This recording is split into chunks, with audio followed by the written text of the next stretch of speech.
Le Tchad connaît de manifestations monstres depuis quelque temps. Le 20 octobre, la police a tiré sur les manifestants et on parle d'une centaine de morts et de 600 blessés. Un vrai carnage quoi. Jambo la famille, j'espère que vous allez bien. En tout cas, aussi bien qu'on peut aller quand on vit sous le siège du néocolonialisme. Je m'appelle Tanoum Lele et je donne mon avis sur l'actualité, même si personne ne me l'a demandé. L'agence française de presse, l'AFP, parle de heurts entre manifestants et forces de l'ordre comme s'il s'agissait de forces équivalentes.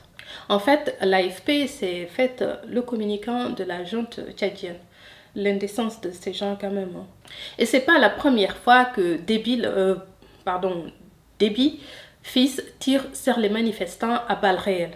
Des soldats qui se battent contre le terrorisme sur le terrain perdent 53 soldats sur 9 ans. Au Tchad, la police tue une centaine de personnes en une matinée. Le peuple tchadien proteste contre la prolongation de la transition pour 2 ans et le maintien au pouvoir de Mohamed Idriss Déby, arrivé au pouvoir par un coup d'État il y a déjà 18 mois. Le 20 avril, Idriss Déby Itnou mourait, dit-on, au front, tué par les rebelles. Tout le monde connaît la proximité de la France et les dictatures du Tchad. Mohamed Idriss Déby, 37 ans, est intronisé président avec le soutien de la France après la mort de son président de père. Il avait promis de rendre les rênes du pouvoir au bout de 18 mois, mais coup de théâtre, la junte tchadienne vient d'annoncer une prolongation de 2 ans de la transition lors d'une parodie de dialogue social ou inclusive. Et le plus dérangeant est qu'il va pouvoir se présenter aux élections présidentielles. C'est pour manifester leur mécontentement que la population tchadienne est sortie dans la rue.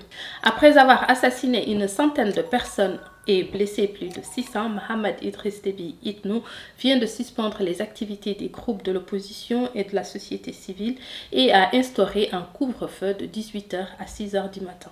Autant dire une prise d'otage.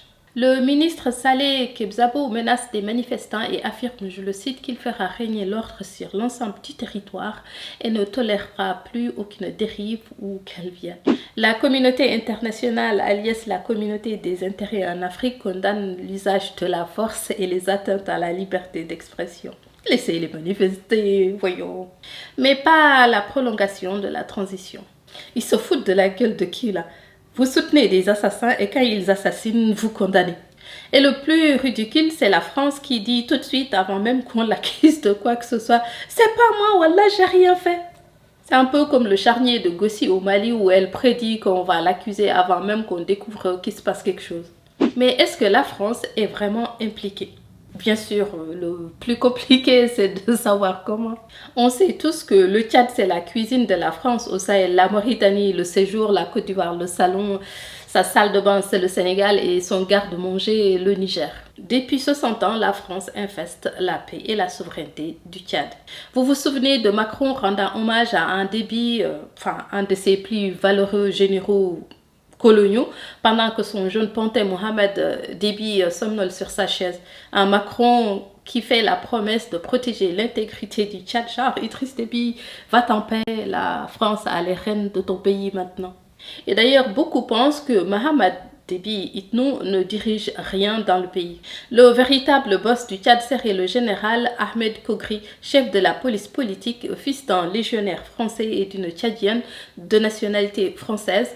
Il a travaillé comme attaché militaire à l'ambassade du Tchad avant de devenir agent de la DGSE.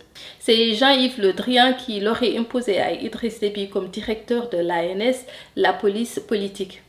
Quand on parle de la nationalité des gens, c'est pas juste une question d'origine, mais aussi de cette mafia internationaliste interchangeable et plaçable, parfois jusqu'à la tête de nos États.